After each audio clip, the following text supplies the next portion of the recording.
Nagaan kun hunda keessaniifuu bakka jirtanitti haa baay'atu. Hordoftoonni Marvel Wise Tube ani beekidha Marvel Wise Tube irraa har'amoo kana isin qabadhee dhufe Aggregate Supply kan jedhu konseptii Aggregate Demand jedhu ilaallee jirra. Unity lammaffaa irratti jechuudha. Kunis Unity lammaffaa paartii 4 isaati.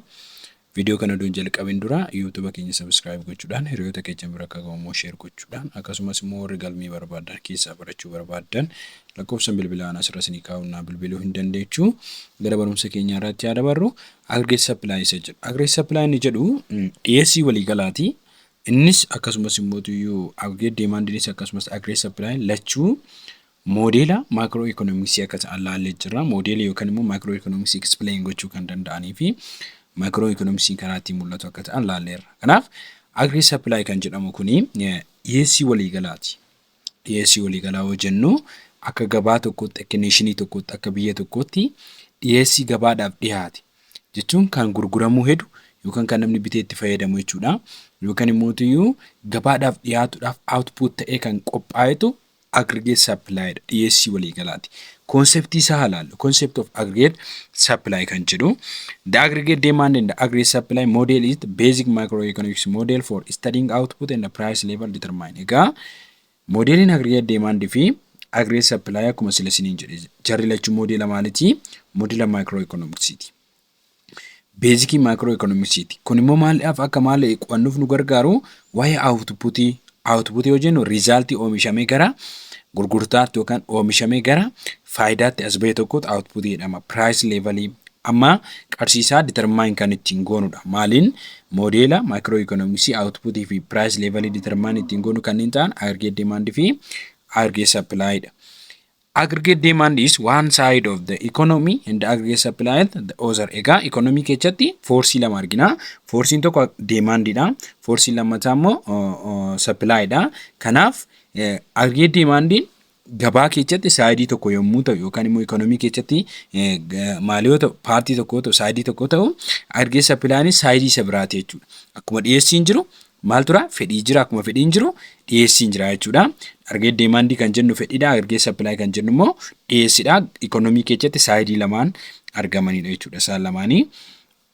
Aggregate Supply revert the quantity supplied of all good and serving real GDP at various price level citrus paribus. Egaa Aggregate Supply kan jennu quantity supplied ta'e quantity gara gabaatti dhiyaate yookaan quantity dhiyeeffame output gara gabaatti dhiyeeffate kan maaltu gudii anillee haa ta'u yookaan meeshaa harkaan qaqqabnee binnu kan akka itti fayyadamu service haa ta'u tajaajila garagaraas haa ta'u kunniin maal jedhamu Aggregate Supply jedhamu. Aggregate Supply kun real GDP keessatti yookaan immoo price levelidhaan price levelii garagaraatiin kan gabaa keessatti yeroo maalii ta'een yeroo specific ta'e keessatti kan gabaadhaaf dhiyaatan yookaan immoo supply ta'anidha.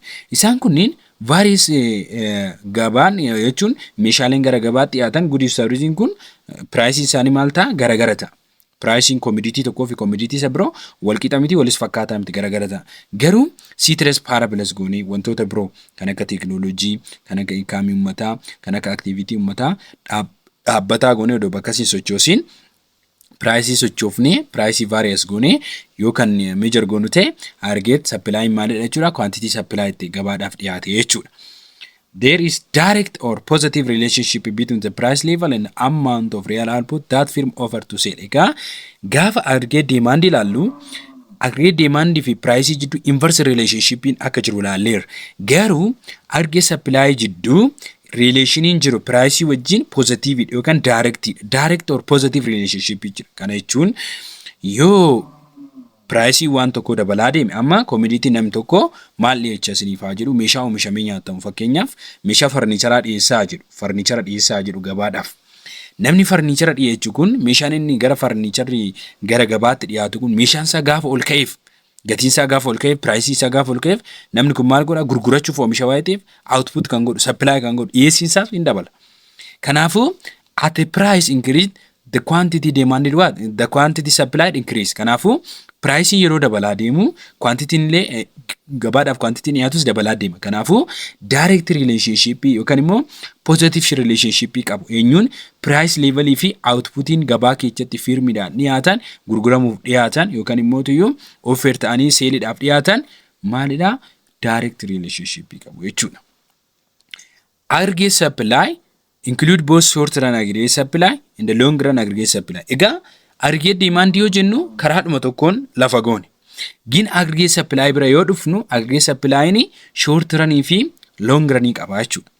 Aggregate supply kana short run and long run jechuudha lafa goona. Yeroo irratti based ta'u wannoonni kun moo maal irratti based ta'aniitu long run yookaan short run jenneen. Kana yommuu jennuun short run yookaan long run yoo jennuun time irratti based ta'anii miti. In term of time dhaan miti. In term of quantity dhaan. Quantity variable dha moo injijjiirama moo not variable dha kan jedhu irratti gadi siin ilaalla garuu in term of time irratti miti kan nuti based ta'an. Maali short run aggregate supply kan jennu fi long run aggregate supply kan jennu in term of time dhaan nuti ta'an in term of quantity variability dhaan kan based irratti ta'an jechuudha. The short run aggregate supply and the long run aggregate supply are discussed in follow. Egaa aggregate supply kaniin kara gadiitti ilaalla waan ta'eef isa kana gadi buunee ilaalla. Tokko Keynesian supply kan jedhamu jira. Curve Keynesian supply uta. Curve supply uta kuni curve isaanii akkam jira isa kana yoo ta'e isa kanaadha jechuudha. Inni kun horizontal dha. Keynesian supply curve kan jedhamu kan ESC Keynesian gabaa Keynesian keessatti maal fayyadamu jennee rasaan fiscal policy fayyadamu miti Keynesianoon. Kanaafuu curve mataa isaanii qabu curve isaanii horizontal dha. Horizontal dha yoo jennu firm will supply whatever amount of good is demanded at existent price level. See the unemployment. Egaa unemployment in yeroo jiru hojii dhabdummaan yeroo jiru gabaan yookaan industry tokko meeshaa supply kan godhu yookaan kan inni gabaadhaaf dhiyeessu amount demand irratti based ta'eeti yookaan price yeroo sana jiru irratti based ta'eeti. Price level yeroo sana jiru irratti based ta'eeti. Demand yeroo sana jiru irratti based ta'eeti gabaadhaaf dhiyeecha. Kanaafuu yeroo sana maal tura unemployment in odoo jiru jedha. Kan Keynesian supply horizontal akka ta'e maal irratti horizontal ta'a price jiruun existing price dhaan kan inni gabaatti dhiyeechuu supply godhu. Kanaafuu firmin unemployment keessatti tajaajila jechuudha. Firm can obtain much labor as they wanted to the current wage. Egaa current wage irratti based ta'uudhaan labor yookaan humna hojjettoota baay'ee barbaada. Garuu unemployment jira waan ta'eef humna hojjettoota baay'ee barbaada jechuudha. Firmin echatti Keynesian jalatti. Average cost of production assume not the change to their output level of change. Egaa hammi production costing production dhabba'u average isaa costing yookaan immoo baasiin oomisha tokko bahu average isaa output level irratti maaliin godhu change fidu. Output level in adada jijjiiramuun maaliin wajjin jijjiiramu pricing average sun wajjin jijjiiramu jechuudha. Kanaafuu pricing maalidha at a given price pricing kennamaa akkuma sile isiniin jedhe sana price exist ta'e price lafa kaa'ame irratti kan inni nuti based ta'an. Kanaafuu pricing isaa maaliin ta'u jechuudha jijjiiramu jechuudha. Adada output jijjiiramu eenyu jalatti Keynesian jalatti. The classical aggregate supply. Isaanis immoo Keynesianonni illee classicalonni illee maali qabu curve qabu. Curve aggregate supply ittiin ibsatan. Curvein isaanii immoo maalidha isheen verticalidha. Verticalidha curvein isaanii.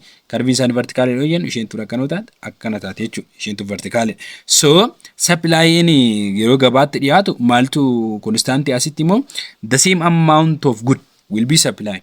Duratti maal jenna existing price jedhanoo ta'e Keynesianidha. Kunniin garuu amount meeshaaleen gara gabaatti dhiyaatan supply ta'an wal fakkaatan the same amount dhaan kiiloo wal qixa ta'een hamma wal qixa ta'een amount wal qixa ta'een gabaadhaaf dhiyaatu yoo ta'e maaleenani classical aggregate isaan free market gabaa bilisaati. Kanaafuu gabaa keessatti kan dhiyaatu the same amount of the supply kan ta'u jechuudha. So price level irratti maali miti jechuudha. Whatever price leveling kunniin fi akkasumas immoo labor market keessatti kan jiru wannoon maali ta'aniitu equilibrium ta'aniitu. Kanaafuu equilibrium jechuun full employment jira asitti. Labor force hundumtuu hojiirra jira. Price fi labor marketing yoo equilibrium ta'e yookaan wal qixa ta'ani maali full employment jira jechuudha. Kanaafuu the same amount of goodin yoo gabaadhaaf kan dhiyaatu ta'e classical aggregate supply ta'e inni kun immoo maalidha inni the vertical curve kan qabu yookaan immoo vertical curve dhaan ibsamaa jechuudha.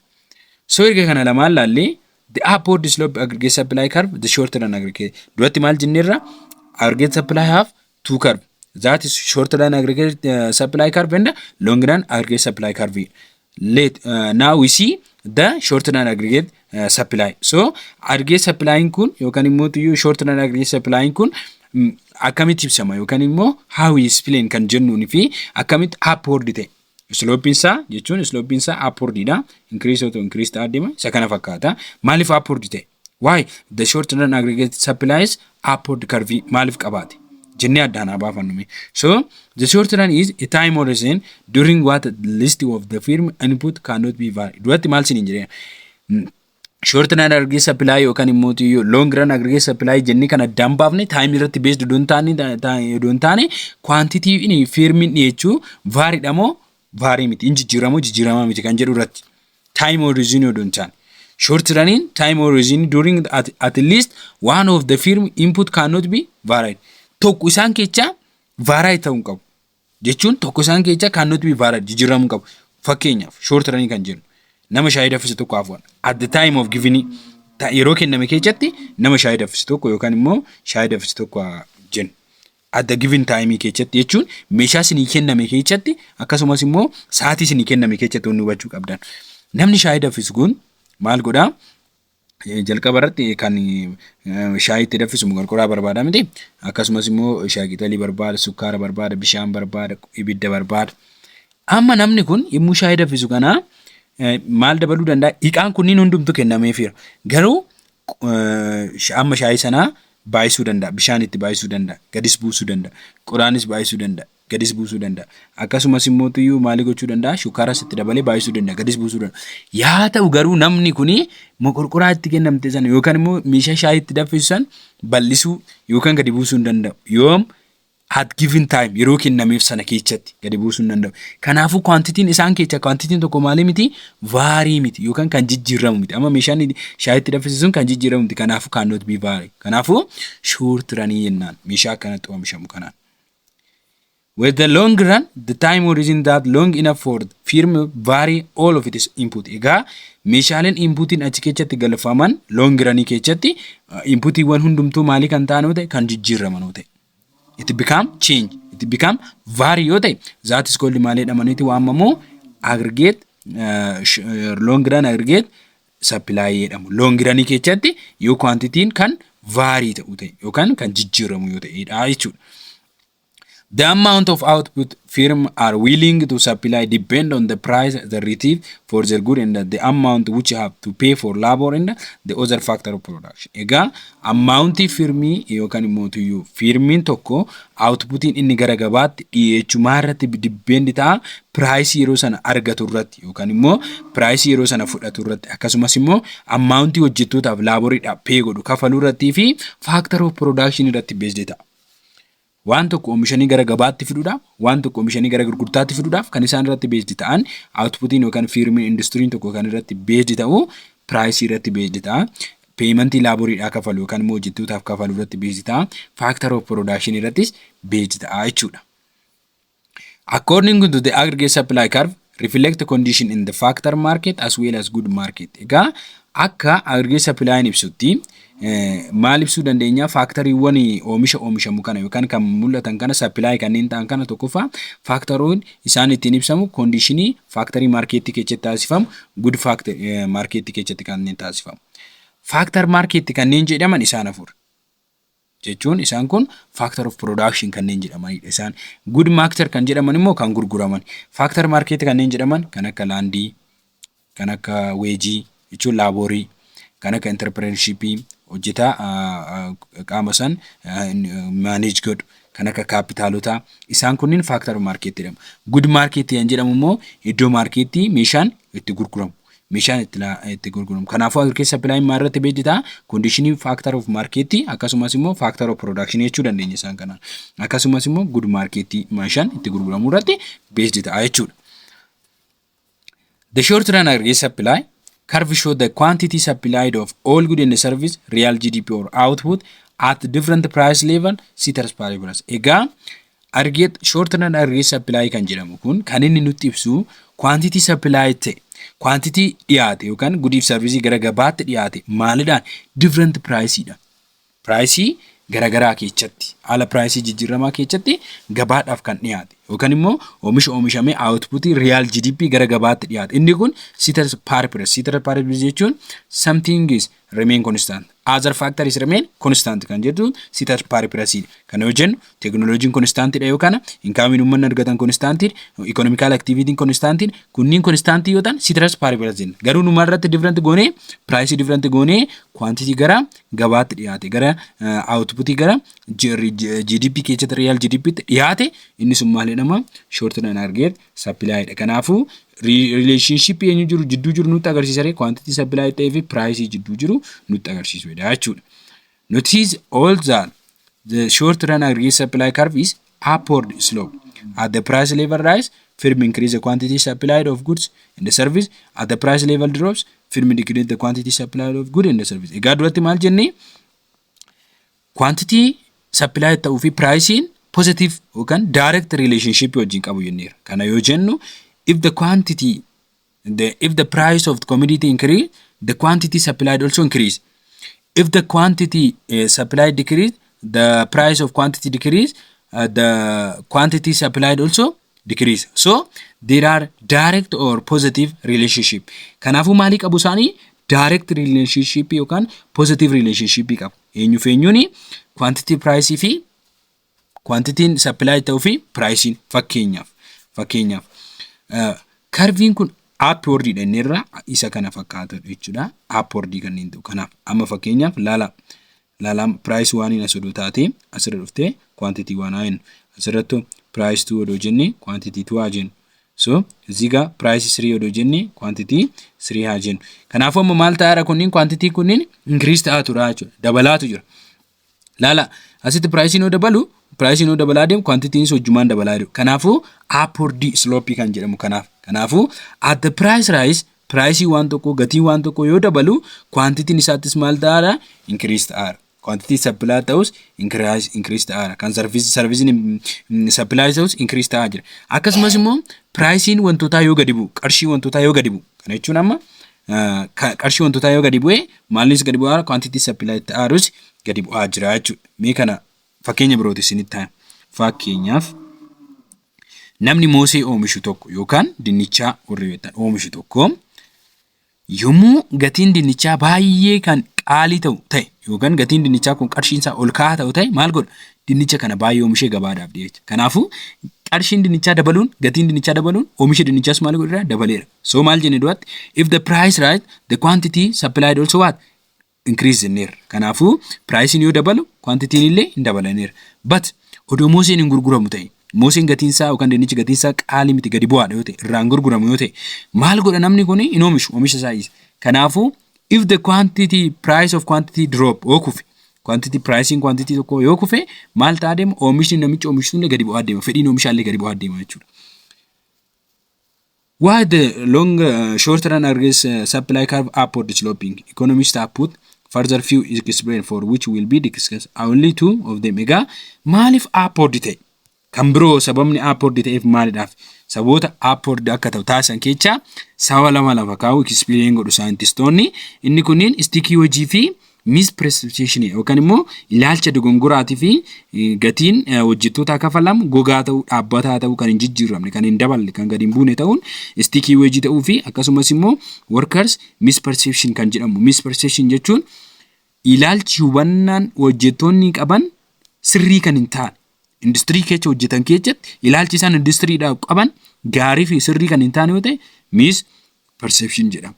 Yoommoo gatiin hojjettootaaf kafalamu, workarsotaaf kafalamu, dhaabbata gogaa kan aballi hin qabne yookaan kaffaltii biroo ofirratti hin qabne, pensionii hin qabne yoo ta'e sticky hojii jedhama. Sababii kanarraa kan ka'e short runiin akka upward ta'u, slope isaa upward ta'u taasifame jechuudha. Sticky wage yoo jennu maal jechuu keenya? Sticky wage, some economists believe that wage are sticky or inflexible. Sticky wage kan jennu economists baay'een akkamitti amanu sticky wage kana gogaa kan ta'e yookaan immoo inflexible kan ta'e kan hin jijjiiramne bakka. Kaffaltiin jijjiiramne, mindaajaan jijjiiramne, waggaadhaan jijjiiramne maal kan ta'e kan achumatti inflexible ta'e kan hin jijjiiramne taa'eetu sticky wage jedhama. This is the case due to the fact that wage are locked in for a few years due to labor contract agreement between workers and the employment. Egaa kuni maalirraa sababa kan ta'u locked in yookaan immoo kan cufamedha yookaan immoo kan hin dabalanne kan hin hir'anne kan dhaabbataa ta'edha.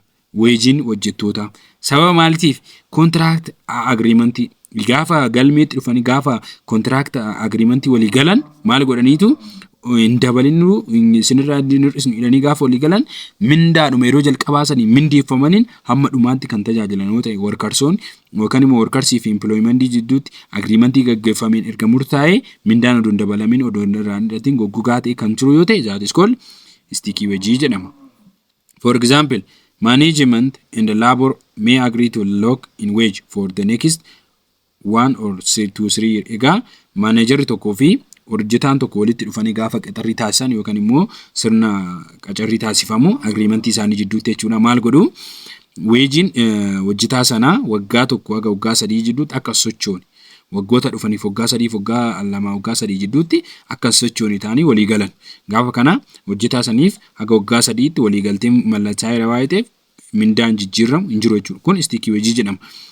Both labor and the management may see this and in their best interest. Egaa kun akkamitti ilaalu hojjetaa sunis akkasumas managerri sunis management irra kan hojjetu sunis interestii walii isaanii eegneera jedhanii ilaaluu danda'u. Kana jechuun interestiin eenyus interestiin hojjetaas eegameera akkasumas immoo interestiin managementichaas hojjetameera eegameera jedhamee ilaalama. Maaliif walii galaniitu waa'ee mallatteechaniif. So if the management has some idea of what its labor cost will be during the time of the contract, and the workers may have the sense of security knowing that their wage cannot be lowering. Ega haala kanaan hojjetaan managementiin kun labor costiin odoo kan dabalu ta'e labor costiin isaa baasiin inni baasaru laboriidhaaf baasaru odoo kan dabalu ta'e yeroo kontiraataa kana keessatti maal gochuun qabu workarsiin sun security isaa eegameefira. Security isaa jechuun mindaa kanaan waggaa 3 hojjedha. Kanaafuu kanaan walii galee jedhee waa hojjetu hojjetaa sanarraa mindaa sana gadi buusuu hin danda'u. Eenyuun managerri kun mindaa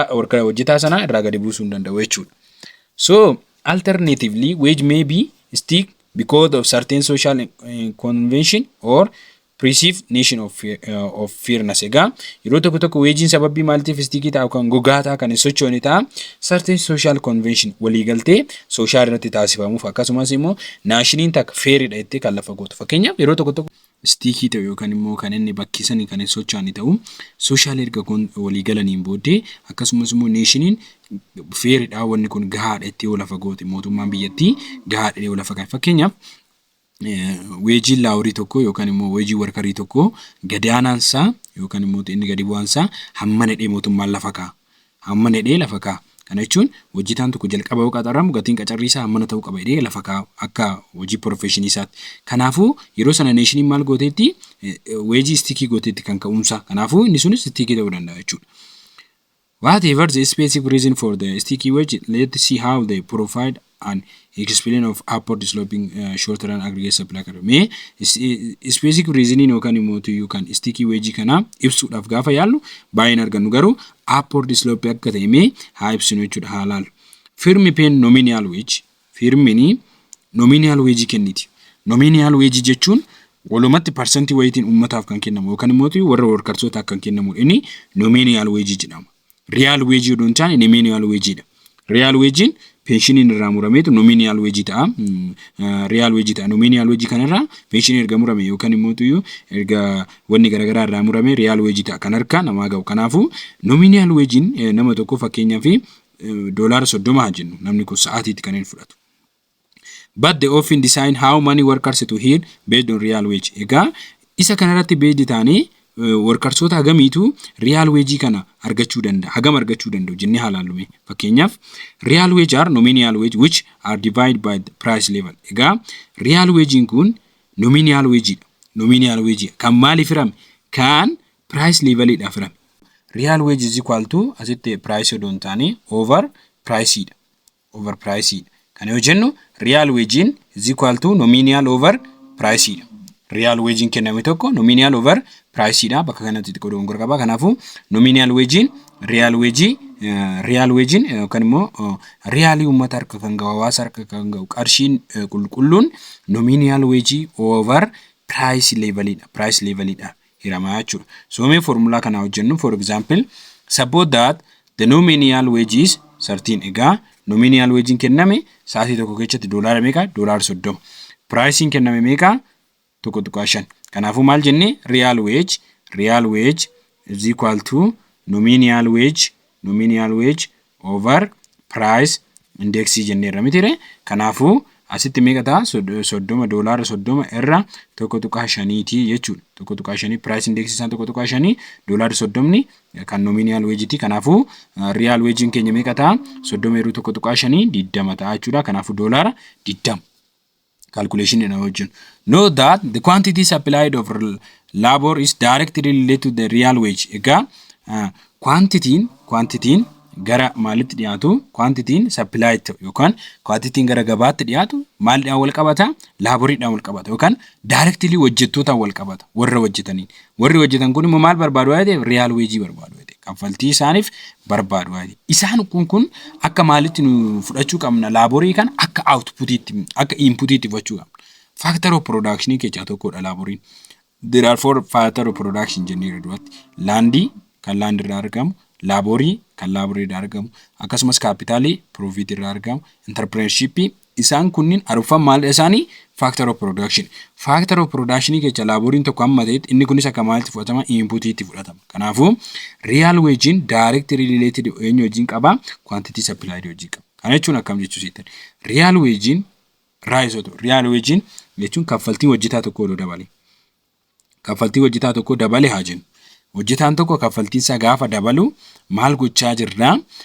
Nurratti inputiidhaaf qarshii baafnu sana nurratti dabaleera. Kanaafuu real wage nurratti dabale jechuun quantity supplied goonu sana yookaan immoo quantity gara gabaatti dhiyeessinu sana dabaluudhaaf yookaan immoo akka nuti dhiyeessinuuf nu gargaara.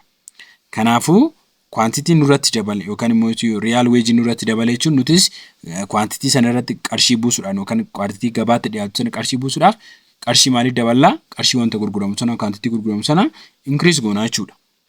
Real wage no gadi bu'ee. Real wage gadi bu'ee jechuun hojjettoonni gatii gadi bu'aadhaan hojjetaa jiru. Kanaafuu gadi buufnee gurgurres miidhaan irratti hin qabu waayee ta'eef kanaafuu quantity supply ta'us gadi buusuu dandeenya.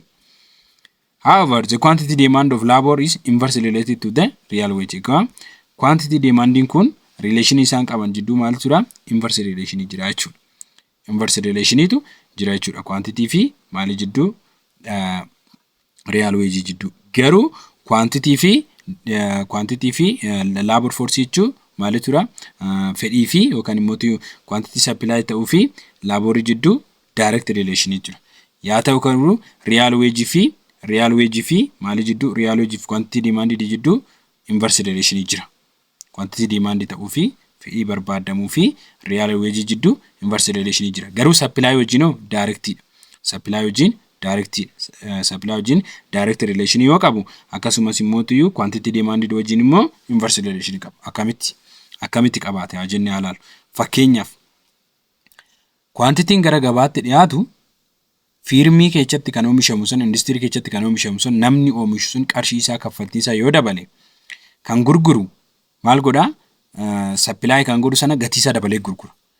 Gatii waan gurguramuu dabale jechuun price waan gurguramuu dabale mitire. Price waan gurguramuu dabale jechuun immoo maalitti dabale jechuudha? Qarshii waan sanii wanta sanii qaalii waayee ta'e fedhiin keenya maal ta'a? Gadi bu'a. Demanding keenya maal ta'a? Gadi bu'a jechuudha. Kanaafuu inverse relation qaba jechuudha. Real wage yoo dabalu hojjettoota gatii hojjettootaa yoo dabalu supply kan ta'u qarshii isaa hin dabala. Fedhiin keenya immoo gadi bu'a jechuudha. Real wage rise yaadar real wage yommuu dabalu demanding maal godha? Gadi bu'a. Demanding fedhiin keenya gadi bu'a.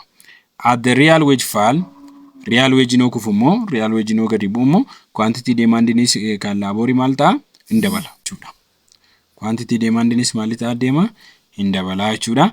Kanaafuu fedhii fi real wage jidduu hariiroon jiru inverse akka ta'e isin akka hubattan barbaada. Inni taanu with the background support of firm agree that pay workers $13 an hour for the next 3 years and it is has hit $1,000. Egaa fakkeenya kana ilaallu hojjetaan tokko yookaan immoo kaampaanii tokko keessa kan hojjechiisu jechuudha. Firmiin tokko maal gochuu barbaada? Workersoota yookaan hojjettoota sa'aatiidhaan $30 kaffalee fi sa'aatii tokkoon waggaa 3 hojjettoota meeqa barbaada? 1,000 barbaada. Kaampaaniin kun qarshii $30 kaffalee fi hojjettoota 1,000 barbaada waggaa 3 keessatti.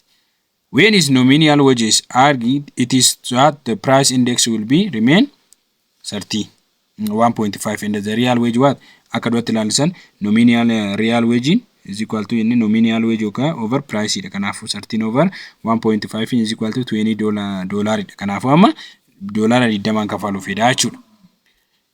Now suppose that the price index fall into price index gara 1.25 tti buuse. Bakkuma jiru maaliin bakkuma jiru jira. Pricein wantoota qarshiin isaan argatan 24 ture.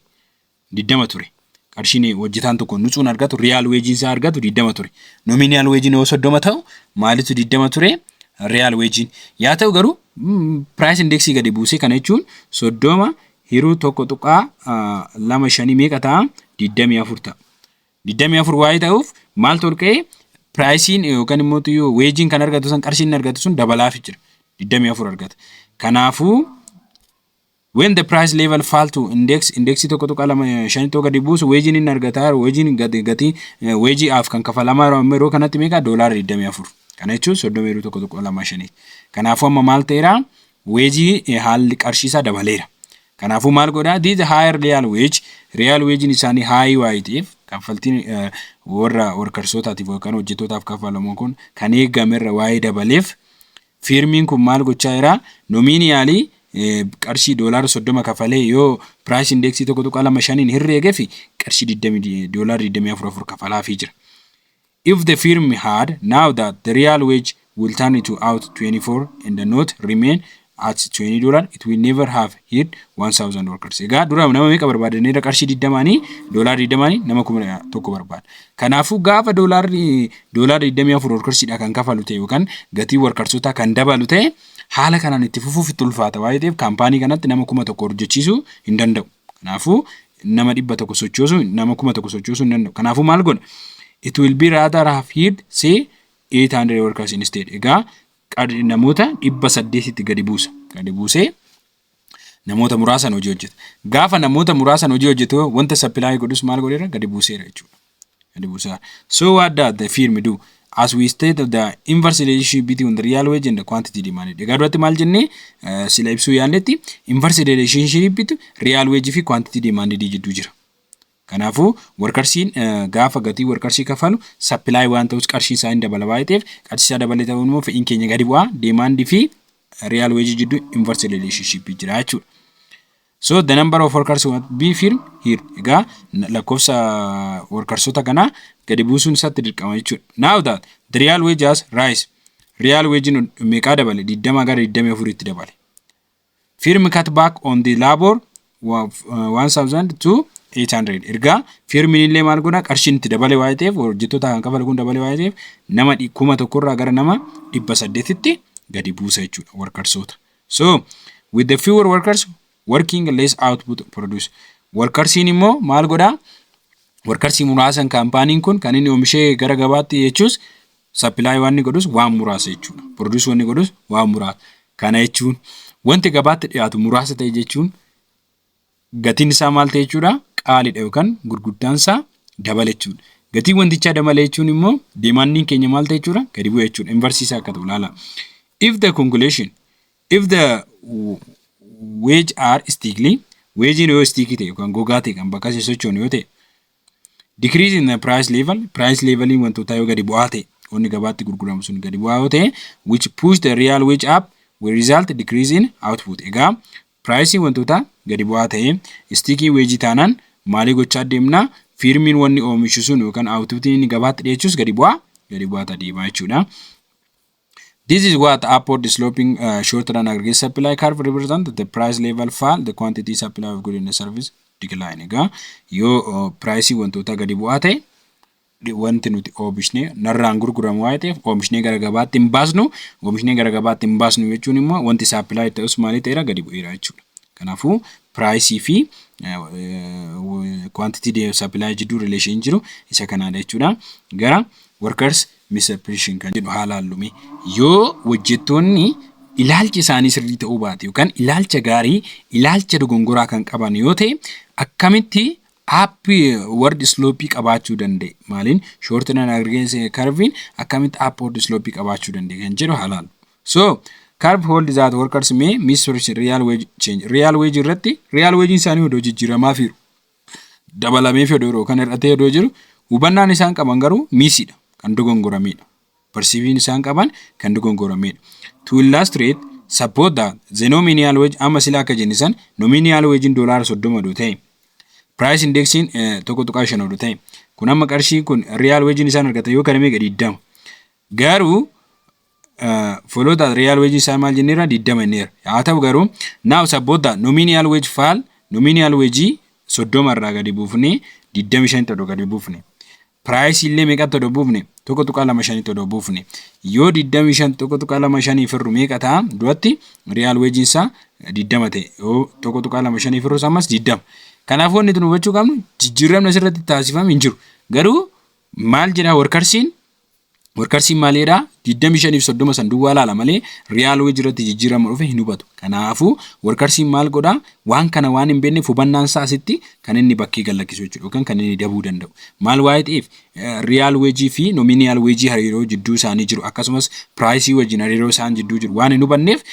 amma nominal dura ta'e meeqa ta'e 30 ture kan kaanii meeqa ture 25 ta'e akka nominal wage kun irrachuu isaa hubata malee akka real wage isaanii wal qixa ta'e 20 akka ta'e hubachuu hin danda'u jechuudha.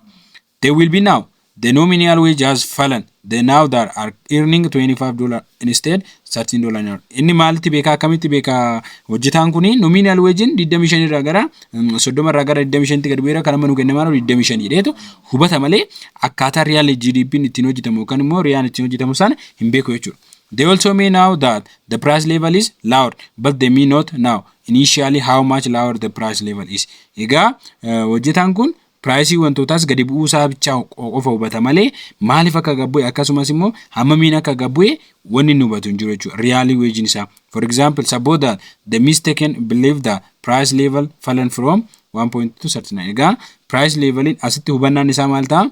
Tokko tuqaa 5 irraa gara tokko tuqaa 3tti hubachuu isaa gara dogongoraatiin hubata jechuudha gaafa inni hubatu. Mee fakkeenyaaf they will be think that real wage has actually fallen from 20 ture real wage 20 yoo 30 tokko tuqaa 5 irra akkasumas immoo 17 tuqaa 8 meeqa ture 9 ture yoo meeqa ture 25 tokko tuqaa 3 irra kanaaf amma jidduu kana jidduutti gadi bu'eera mitire kan inni argata jechuudha 17 argata 20 argata garuu iyyuu price wantoota gadi bu'uuraan kan dhufe kun price wanta gadi bu'uurraa kan dhufe postu the misperception falling real wage workers may reduce the quantity of labor that they willing to supply. Egaa yeroo real wage isaa gadi bu'eetti fakkaatu kana misperception yoo godhu kan dogongoraan yoo hubatu kana workers maal godha hamma hojjetu sana humna ittiin hojjetu sana quantity labor isaa oomishee gabaatti jechuu sana maal godha gadi buusa. Supply waan ta'u sanas maal godha gadi buusaa deema jechuudha. Misperception jiraachuun ilaalchi dogongoraa ilaalchi sirrii hin taane jiraachuun amma qarshii kaffaltii qarshii irratti hojjetaan mootiif ta'e yookaan immoo miila gaariidhaan akka inni hojjetu taasisu jechuudha. With the fewer workers resource firm in the up product less. Egaa workers muraasan immoo firmiin tokko maali oomisha xiqqoo ta'e oomisha jechuudha. In conclusion, if the workers misperceive real wage change, then fall in the price level will bring about a decline in output, which illustrates of upward sloping curve. Egaa sababii short run aggregate supply upward akka qabaatan kan godhe keessa inni tokko workers misperceive ta'uu isaati. Jechuun ilaalcha dogongoraa gaafa qabaate maal ta'a wage irratti wagein kiyya gadi bu'e yookaan kaffaltiin naa kaffalama pricing naa kaffalamaa jiru gadi bu'e jedhee gaafa yaade hojii hojjetus outputii hojjetus maal godha gadi buusaa jechuudha. Kunis upward slope akka short run aggregate supply qabaatu taasisa jechuudha. Mee fakkeenyaaf giraafii kana ilaallu amma inni kun giraafii aggregate supply ti short run aggregate supply ti. Inni kun amma maali jenneerraa pricing odoo asii kan dabalatu amma pricing asirraa quantity nasuufaa jechuudha. Pricing nasuufaa yoo jiraatu immoo quantity nasirraa pricing nasiru amma maal taara if the price increase the quantity also increase jechuudha. Kun positive relationship jira price fi aggregate supply jidduu kan jiru jechuudha. So change in short run aggregate supply and shift in short run aggregate supply. Jijjiirama taasifamuu fi iddoodhaa ka'uu aggregate supply taasisuu alaal. Fakkeenyaaf gaafa short run aggregate supply change ta'uu kan move ta'uu fi shift ta'uu jennee waa'ee aggregate demand kaafneerraa sababa lamaan tokko price irratti based ta'a. Lammanni other factor irratti based ta'a. Akkasuma kunis change in quantity supply. Quantity supply in jijjiiramni quantity supply irratti ta'u yookaan kun aggregate supply miti beeka. Kanni quantity supply irratti ta'u change maaliti? Change price iti. Kan quantity supply real GDP keessatti kan inni jijjiiramu iddoo iddootti kan inni jijjiiramu sababii maalti? Change in the price level. But shift kan ta'u ammas other factor jedhani jechuudha. These show that the movement along the curve, short run aggregate curve. But what are the factors that likely shift the short run aggregate supply curve? Egaa factor sababii amma gaafa change jennu kan gaafa price dhaan jijjiiramni uumamu kun price qofaan jijjiiramu kun fakkeenyaaf price tokko asoo ture kan biraas asoo ture quantity nas akkana yoo ta'u akkam ta'aa deema asuma garanatti jijjiirama. Kana jechuun maal ta'e move ta'e iddoodhaa iddootti move ta'e sababa maal ta'e sababa change in price tiin. Kanaafuu change in quantity irratti taasifamu sababa maalti? Sababa price tiin. Price move godha malee shifting godhu. Price move godha malee shifting godhu. Wanni irra deddeebi'anitti. So sababa maalti shift ta'ari? Shift sababii maaltiif ta'a? Aggregate supply is determined by a number of factors. Sababa baay'eedhaan sababa garaagaraatiin shift ta'uu danda'a. Some of the factor is follow tokkoffaan cost of inputs. Input kan jennu meeshaalee oomisha keessa seenanii akka raw materiality tajaajilan oomishamanii immoo outputii ta'an inputii jedhamu. Isaan kunniin factor of production irraa kan dhufan, land irraa kan dhufan, labor irraa kan dhufan, capital irraa kan dhufan kanneen hojjetamanii gara maalitti baanee jechuudha gara outputiitti bahuu danda'an. Isaan kunniin gatiin isaanii qaalii yoo ta'e yookaan gatiin isaanii jijjiiramaa kan deemu gadi bu'aa ol ka'aa kan deemu yoo ta'e change ta'aa kan deemu yoo ta'e pricein inputii kan jijjiiramu yoo ta'e maali ta'aa deema factory akka maal ta'uuf agra short running kun shift ta'uuf iddoodhaa graafiin isaa iddoodhaa iddootti jijjiiramuuf tokko. Lamman immoo domestic resource availability. Qabeenya biyya keessatti argamu. Availability resources murteessaadha. Kana jechuun managerial availability land kun amma entrepreneurship dha. Land, labor fi capital kunniin arfan maalee dhamaniitu waamamu factor of production. Factor of production availability isaa maal fakkaata? Pricein wantoota nuti import goonu biyya alaati gara biyya keessatti yookaan immoo gara biyya keenyatti galchinu maal fakkaata? Market power dandeettii waa bituu gabaas maal fakkaata? Kunniin maali godhu? Shift taasisu.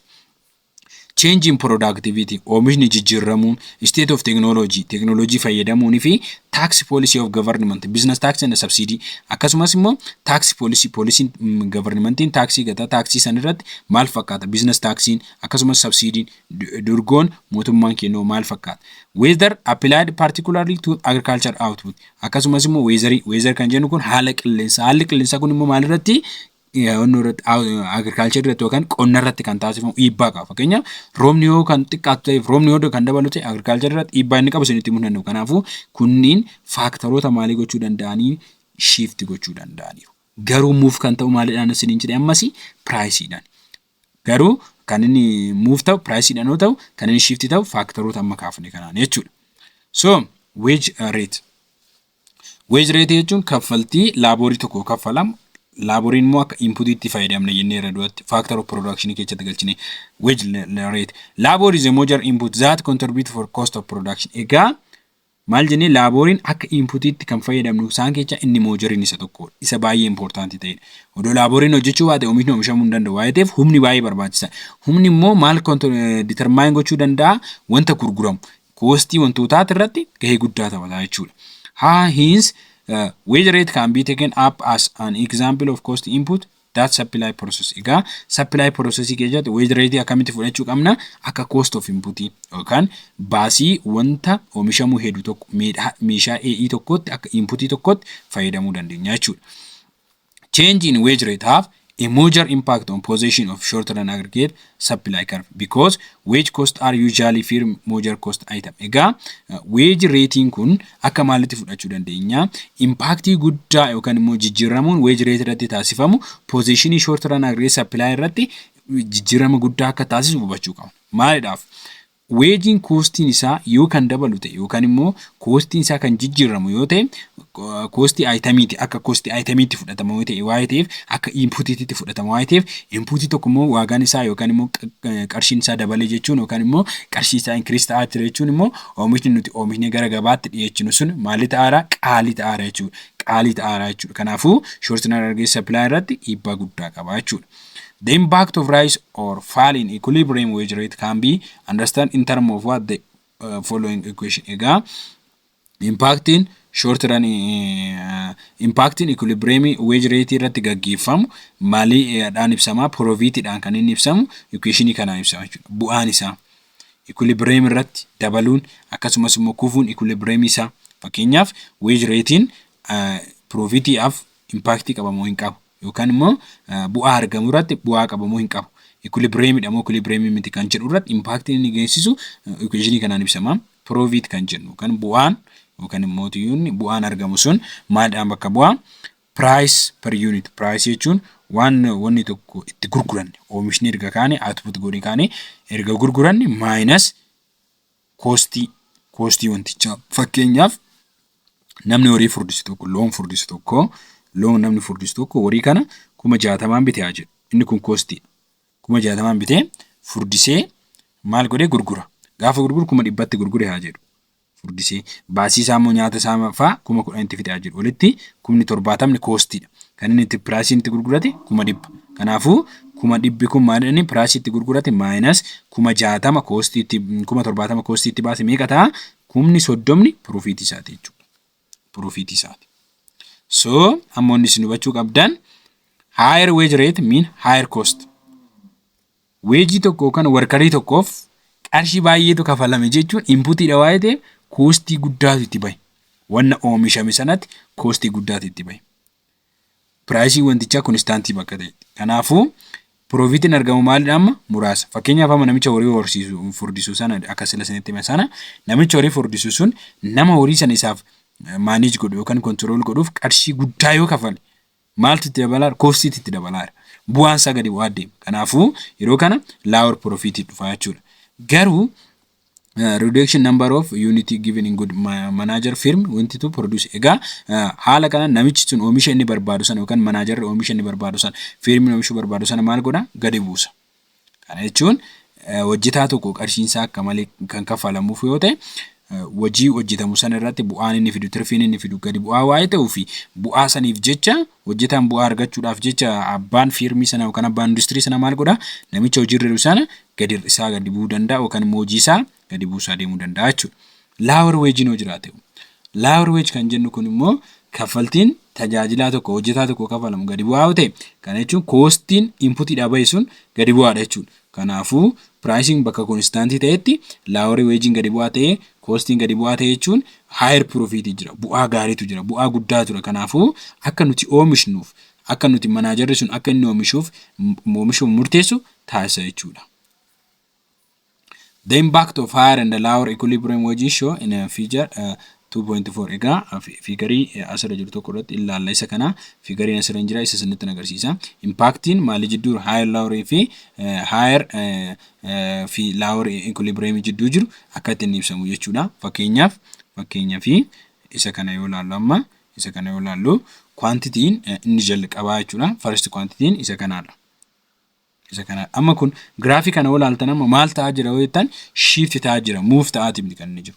Move yoo ta'u along the curve jenna asirratti jenna miti inni kun garuu shift ta'aa asii galaksii gara deemu. Sababiin isaa amma pricing asirra yoo ta'u quantity 1 as jira. Pricing asuma yoo ta'e quantity 2 as jira. Pricing asuma ta'e quantity 3 as jira. Duratti maal jenne pricing constant yoo ta'e.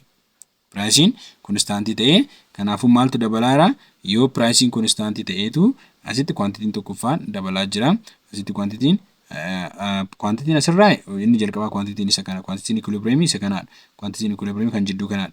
Yoo akkana ta'u gara biitti irrachaa jira. Gara siitti garuu dabalaa jira. So daballi fi gadi bu'uun kun sababii maalitti irratti lower and higher ta'u equilibrium irratti nuuf agarsiisu jechuudha. Fakkeenyaaf fakkii amma agartan sarratti lower ta'u equilibrium.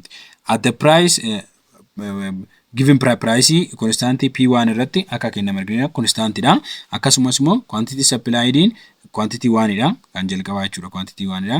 When higher wage rate are introduced a firm profit given price level idhaan gadi bu'aa deema. Fakkeenyaaf yoo maal ta'e higher wage noo jiraate akkana ta'aa deema jechuudha. Quantity oomishamu gadi bu'aa deema. Fakkeenyaaf Price asitti constantidha. Isa kana irratti asitti higher wage jira yoo ta'e gadi bu'aa deema kana dhufaa. Quantity oomishamu gadi bu'aa. Hoommoo kan wage yookaan hojjetaa tokkoof qarshiin kaffalamu gadi bu'aa ta'e quantity oomishnu dabalaa deema jechuudha. Dabalaa deema. So this point consequently the firm reduce production kanafu yoo quantity pricing quantity wanticha gadi bu'aa ta'e firminis oomisha isaa sana maal go'aa deema gadi buusaa jira. Maaliif waa'ee ta'eef higher wage ture waa'ee ta'eef. This is the correspond moving from Q1 to Q2 which is the given price level is point B. Egaa P irraa P duratti ilaalle sanarraa jechuudha gara keechaatti achi siinaara waa'ee ta'eef quantity tuutti achi siinaara price level move ta'aa jira gadi bu'aa jira jechuudha. Point B point on the new aggregate supply curve short run aggregate supply isheen tun point B isheen tun jechuudha. Point B asirraa jirtu tun newdha. Irraa kan argamte newdha. Asitti akkana deebi'e. Aggregate supply asitti akkana deebi'e jechuun gara keechaatti deebi'e. Kana kan ta'eef maalidha waa'ee ta'eef price wantichaa akka malee waa'ee dabaluu fi price wantichaa constant ta'e wage yoo dabale wage rate yoo kan dabalu ta'e aggregate isa dura tururraa gara keechaatti deebisa gadi buusa jechuudha. Oomisha keenya quantity gadi buusa waa'ee ta'eef. Kanaafuu Q2 itti gadi buusa jechuudha. Q1 irraa gara Q2 itti gadi buuse. This rise equilibrium wage rate lift word gara harka bitaatti deebinee mitiraa maduutti harka bitaatti shift taasisa jechuudha aggregate supply curve. The steps are simply reserved for fall equilibrium yoo kufeessa akkasumas immoo price wage yoo gadi bu'es akkasuma reverse ta'ee ibsama jechuudha. Inni kun fakkeenyaaf amma price wantichaa yookaan immoo wage dhaaf kan kafalamu sun asirraa wage asirraa jechuudha gadi bu'aadha yoo ta'e oomishnu quantity keenya maal ta'a hin dabalaa deema. Kanaafuu gara Q3 kanaafuu Q1 irraa gara Q3 tti kan inni dabalu yoo maaliin gadi bu'e wage kafalamu sun kan gadi bu'aa ta'u yoo ta'edha jechuudha. Gadi bu'aa ta'u yoo ta'edha. The vertical aggregate supply curve the long run jechuudha. Duratti maal jenneerra aggregate supply curve lama kan qabu. Short run aggregate supply long run aggregate supply. Short run irratti sababoonni aggregate supply determine gochuu danda'an tokkoffaa irratti maal jenne sticky wage, lammaffaa irratti misperception hubannaa dogongora ta'ee fi gogaa yookaan mindaa kaffalamu gogaa yoo ta'e. Garuu aggregate supply isa short long run irratti maaltu akka vertical ta'u godhe. Kanaafuu kan duratti graafiin isaa isa kana yoo fakkaatu graafiin isaa amma immoo akkana ta'udha vertical jechuudha. Vertical maaliif vertical ta'e? Why it is become vertical? Mee ilaallu. In this section we will discuss the long run aggregate supply and the draw long run aggregate supply.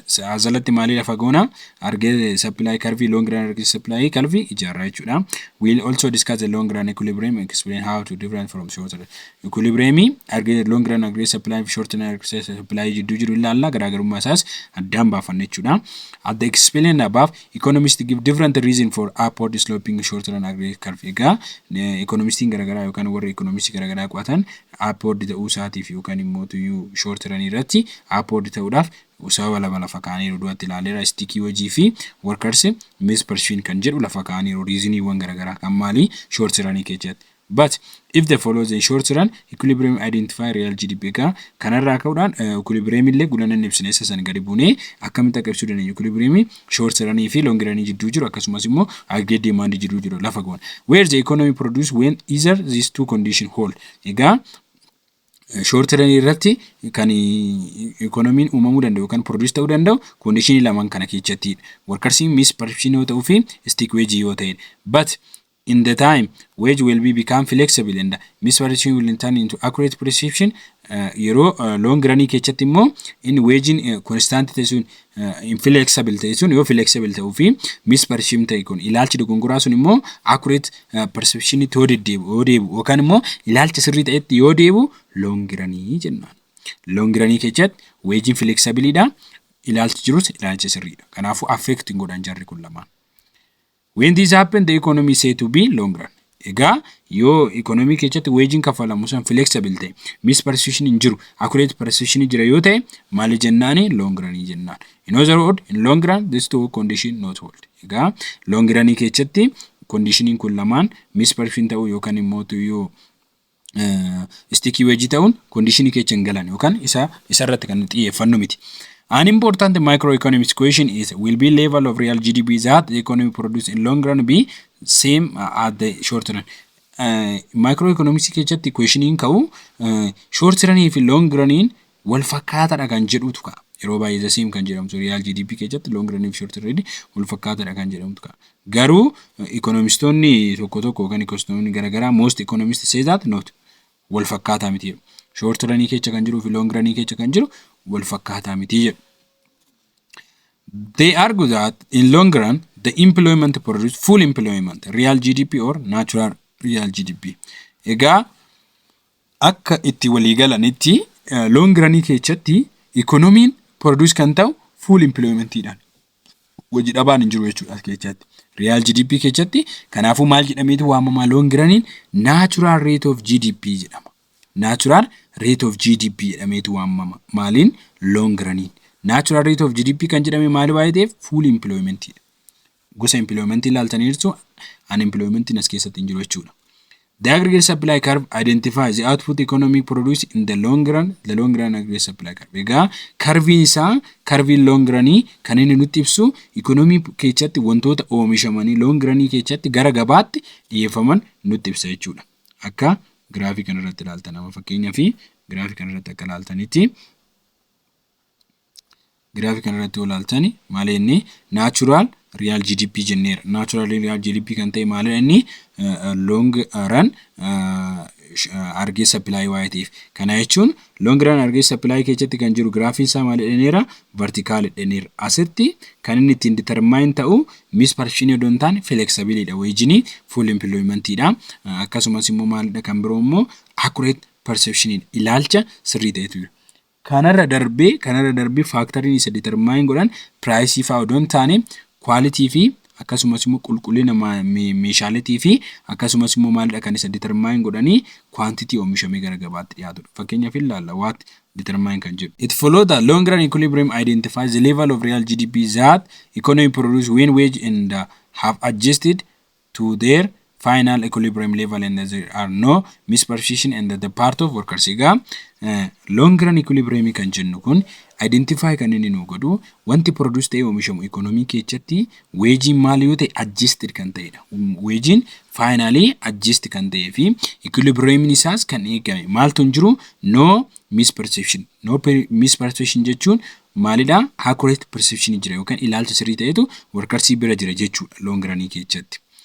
Furthermore, the level of real GDP that economy produce in long run equilibrium in natural rate. Kanaafuu real GDP in long run keessa jirutti maal jedhaneera equilibrium dha. Kanaafuu natural GDP jennaan kan maalin keessa hin jirre unemployment keessa hin jirre jechuudha. Kun the first part of the unit 2 dha. Part 5 unit 2 nuafa in the part of the unit 2 jechuudha. Isaan aga walitti deebinutti YouTube keenya subscribe godhaa waan hordofaniif galatoomaa.